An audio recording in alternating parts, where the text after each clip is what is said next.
जैसा कि अभी आप सभी जानते हैं कि बंगाल में साइक्लोन आने वाला है।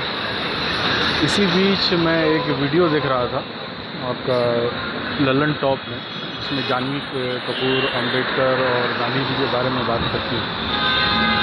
तो उस इंटरव्यू को देख के मैं भी उत्साहित आदमी, मैं अपने सभी महिला मित्रों को वो क्लिप भेजता हूँ और उसमें से अधिकतर लोगों का जवाब नहीं आता है।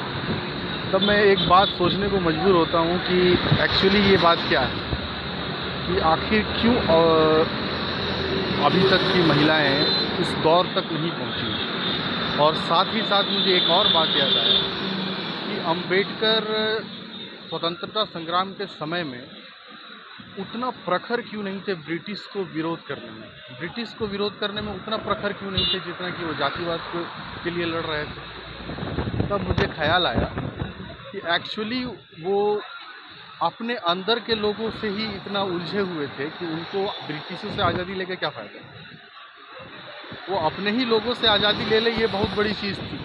अगर वो अपने ही लोगों से ये जातिवाद की आज़ादी नहीं ले पाते तो फिर अंग्रेज़ जाएं या ना जाएं उनसे क्या फ़र्क पड़ता है। इसीलिए शायद अंबेडकर उतना ज़्यादा ब्रिटिश के खिलाफ प्रखर नहीं थे या ब्रिटिश के विरोध करने में उतना ध्यान नहीं दिए जितना कि वो जातिवाद के मसले को लेकर कर रहे थे। क्योंकि ओवर एंड ऑल वो तो डबल गुलामी में थी।